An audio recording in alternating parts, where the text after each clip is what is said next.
From the first announcement of a Borderlands movie in 2015, I have been waiting patiently for more information. At the time, I don't believe it was wrong to say I was one of the biggest Borderlands fans in the world. In 2015, I had thousands of hours played across the series, with Borderlands 2 being my favorite. Over time, my faith in the series eroded, and Borderlands 3 actively turned me away from not only the franchise, but Gearbox as a developer. Borderlands was a series very near and dear to me, so I still had interest in the movie. Even I wasn't expecting it to open at a 0% on Rotten Tomatoes. To summarize my thoughts with this movie in a spoiler-free manner, the set design is pretty good and accurately represents the series in most areas. The costume design is the standout in the movie, with most characters looking just like their game counterparts. Krieg looks and sounds almost completely accurate to the game, and he's probably my favorite character in the movie, even with his very little screen time. The plot's nothing special, and the character development felt non-existent.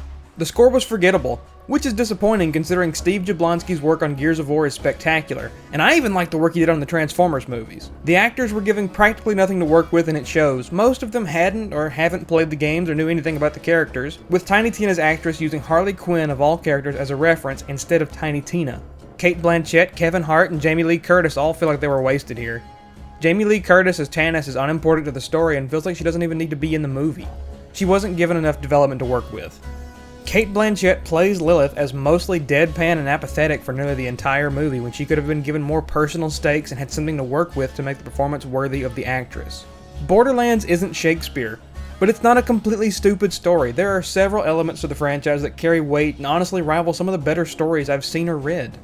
I didn't think the movie was funny at all. I think I laughed twice in the entire movie, and neither of those were from any jokes. I was laughing at how dumb the characters' decisions were. Jack Black as Claptrap wasn't as bad as I expected, but he's more annoying here than in any of the games. All in all, I would not recommend watching this movie in the theater, and I probably wouldn't recommend watching it when it premieres on streaming. Now I'll give a quick explanation of the plot before moving into a deeper discussion of my problems with the movie and what they could have done to fix those issues. Just as a fair warning, there will be spoilers throughout the rest of the video. The movie opens with exposition about the Iridians and how they made the vaults. Only a daughter of Iridia can open the vaults. Then it cuts to Roland breaking Tiny Tina out of a space prison because her father wanted her to be rescued. Or so he says. He shoots some people, and then suddenly Krieg bursts through a glass door and kills some people. Commander Knox comes out and tries to stop them, but is knocked out. Roland asks Krieg if he will help protect Tina, and he agrees. Lilith is a bounty hunter on Promethea, and she's about to cash in on a bounty, when some people want to hire her to rescue the CEO of Atlas's daughter. She wants to cash in on her bounty, so they pull guns on her and she kills them, which impresses the CEO of Atlas, also named Atlas. He tells her again that he wants to hire her, and she says she has a bounty to cash in, so he shoots her bounty, and then for some reason she agrees. She goes to Pandora and meets Claptrap, who claims he is now indebted to her until she dies. He finds Tina's last known location and they go there.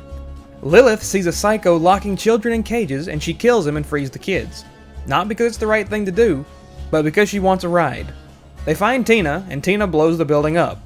Tina tries to kill Lilith with exploding bunnies, and then calls Krieg to finish her off. They fight, and neither of them are injured at all. And Lilith tries to get Tina, but Tina has a rocket launcher. Then Commander Knox shows up with an army of Atlesian soldiers known as the Crimson Lance. Roland shows up, and then Tina, Lilith, and Krieg all jump into Roland's truck. They escape by killing a Thresher, and then leave to Sanctuary. I know this all sounds very disjointed and weird, but the pacing is so confusing in this movie, it's constantly changing how fast the plot moves. In Sanctuary, they wear masks of characters from the games to hide because Roland has a bounty that keeps being raised. They meet Moxie, and while at Moxie's bar, Roland is spotted by a member of the Crimson Lance, and he tries to alert Knox but is tased in the neck. Moxie leads them to Tannis, who led Tina and Roland to the first of 3 vault key pieces. Tannis was friends with Lilith's mom, and after she died, Tannis left Lilith with raiders. Lilith resents Tannis for this and wants to leave. Tina explains to Lilith that the reason her dad wants her back is because she's a clone made from a drop of Iridian blood. Only she can open the vault. Claptrap is spotted by the Crimson Lance, and they begin locking down Sanctuary while trying to find the main characters. Tannis makes them jump into a garbage can, and somehow they sneak out. They go to Caustic Caverns to find the second piece of the vault key. They use Claptrap as a decoy to sneak past the psychos ruling the place, known as the Bloodshots.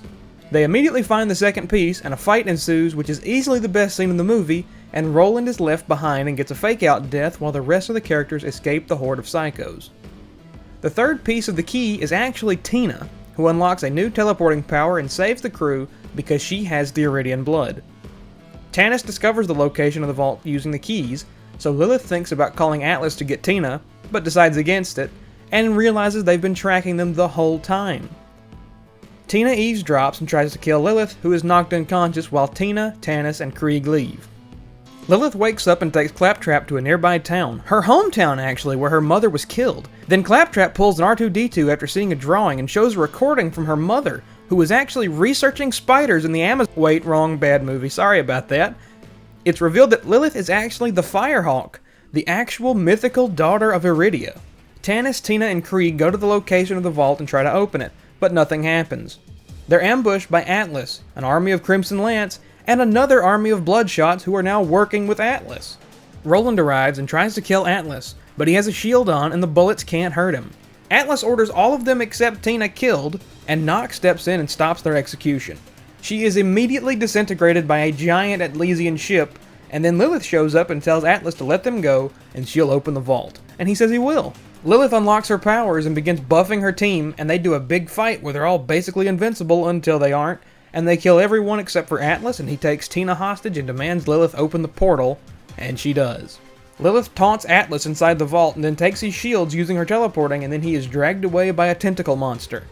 Lilith and Tina leave and they go back to Sanctuary to watch a fireworks show. The end.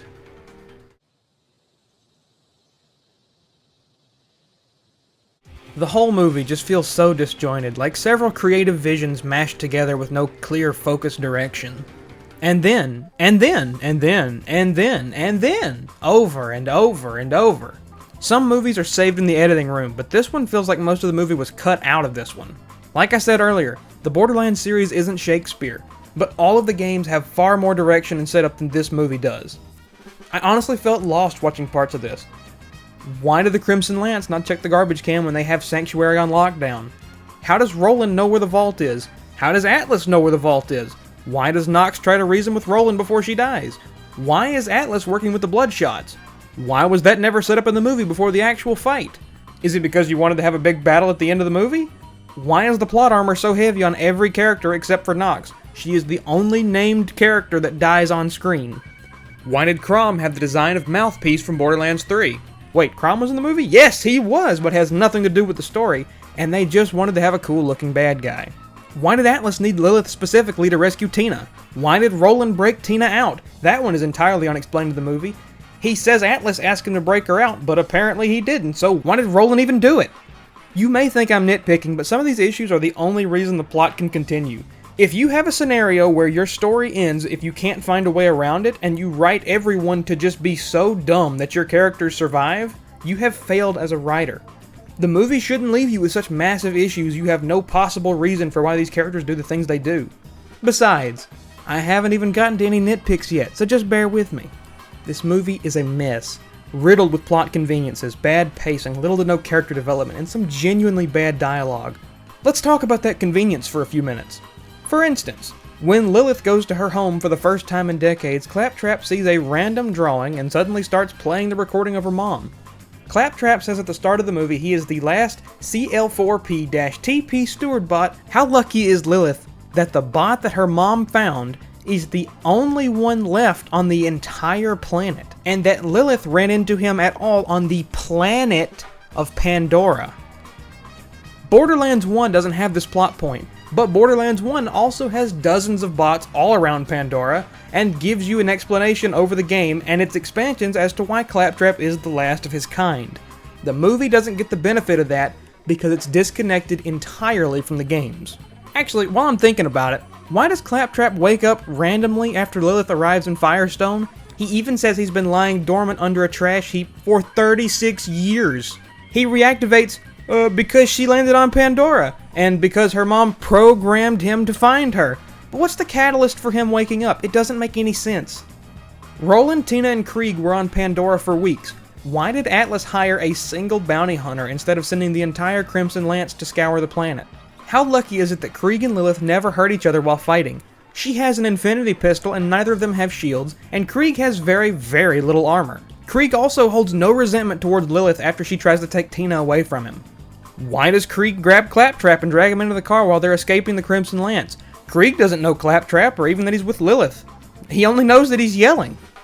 Above the acid bath in caustic caverns, Tina falls from the skinny rail while by herself and Krieg teleports to grab her, but that's not my problem. After teeny tiny Tina breaks the rail, Lilith, Roland, and Tanis all walk right next to each other along the same weak rail. Speaking of caustic caverns, Roland somehow doesn't die or isn't seriously injured during the sewer fight, even though he had several people tackling him. Are we supposed to believe that they were so feral they just killed each other instead of the only person they wanted to kill? Or was it a cheap bit of nostalgia for when he died in Borderlands 2? And Roland shouldn't have even been able to get Tina out of the space lab, but a random Krieg literally burst through a glass door at the right time to save them. Why is Krieg in the space lab? Is he a clone of the Iridian blood too? Why couldn't he have escaped any time he wanted? Let me back up for a second and suggest a few fixes to the story. Lilith should have been a siren the whole time. She should have learned about her powers over the course of the movie, and the reason she didn't know about them before was that she has a connection to places with Iridian relics. The more vault key pieces they have, the easier it is to use the powers, and then with a possible sequel, you could have expanded her knowledge to use them without the keys. Tina shouldn't have been a fake-out character. Roland could have found her being dragged out of the cave and saves her, and then she saves him with a bunny or something, and this could have given them a connection like the games, something they completely seem to forget about in this movie. Tina shouldn't be connected to Atlas at all, unless you make the Crimson Lance antagonize her. Krieg is perfectly characterized in this movie, and I would change very little. Just find a better way to fit him into the plot. Tanis could be someone else they rescue because she's been studying the vault keys and the Iridian relics. I don't really know how much I like the idea of her being Lilith's guardian, but it could work in a better movie. Claptrap should have just been the character he was introduced as in the movie, and I wouldn't have any complaints. The link to Lilith feels like it was thrown in at the last minute. Roland could have been the co-lead because he definitely wasn't in this movie. He could be the one that brings Tina into the story, and Lilith could bring in Krieg. They all come together in Marcus's van, and he tells them they should all team up to find the vault key a third of the way through the movie, and that would have been perfect. Atlas can even still be the villain, but maybe he's using the Crimson Lance as a militaristic force to steal the vault key pieces from the Pandorans. Maybe even have Lady Nox be a siren like Commandant Steele from the first game. And finally, make loot a major plot point. I can't believe you even have a movie about treasure hunters, and when they open the vault, they don't do anything with the treasure. You don't even have to kill the vault monster, just let them find some cool treasures inside, and it'd be over with. For what it's worth, I was actually impressed with some of the set design and CGI work for the locations. I don't complain about everything, you know. The weapons were well designed, and the costumes actually looked like the characters from the games, at least in terms of costumes. I enjoyed what little time we had with Marcus. He was cast very well. I would have liked to have seen Zed or TK Baha, but they aren't here sadly. I thought I would find Tina annoying, but the actress did a decent job, and I wish she had been written just a little bit better. And I would gladly watch a spin-off of Florian Munteau as Krieg. I actually believe he was the best part of the movie, hands down. It was really cool seeing the heads from the game being used as disguises. The movie is filled with little Easter eggs to the series, and I can appreciate that. But Easter eggs don't make something good. They accentuate an already well-written story, something this movie sadly doesn't have. I even cracked a little smile when they played How You Like Me Now when they introduced Lilith. I'll give a couple of nitpicks, like, why was Bobby Lee in this movie? He's in the movie for like 1 minute and does literally nothing, and then while he's appealing to Nox, there is an Axe body spray can in front of him, and then in the next shot it's just completely gone. I don't know. I was confused by the vault being a little stepping stone in the middle of Crom's Canyon, but it doesn't really matter. Why did they even have Ellie and Scooter in the movie if they had no plot and no lines? They looked the part at least, but they could have had a set piece with Scooter getting them a ride out of Sanctuary and past the Crimson Lance. There's a 3-second shot of Tina throwing grenades in the final battle, and a Crimson Lance soldier stands completely still before disappearing halfway through the explosion. That was the hardest I laughed in the movie. When they are opening the grate to the caustic caverns, you can see a crew member opening the door with them in it. This was in the trailer, but it was never taken out of the movie. It's just an odd thing to leave in. What was the significance of the fireworks show at the end? What were they supposed to be celebrating? Did the Crimson Lance rule Pandora with an iron fist? Besides the obvious reason of the movie ending, I don't know why Sanctuary would be celebrating. This could have been a great 2-hour movie, but I feel like they did the bare minimum with it and called it quits.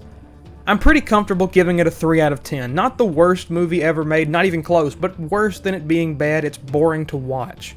Being bad gives you an excuse to watch it and laugh at it, but being boring makes you sad and sleepy. I almost wonder if we'll get a director's cut or an extended edition one day. I'd probably still give it a chance.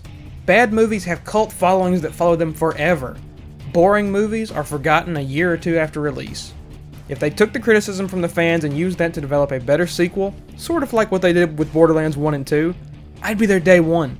I think you could fix 80% of my issues with this movie with a great sequel, similar to how the games did. But with the way the budget was in this movie, this will be one of the biggest flops of all time, and I'm not holding my breath on a sequel for this.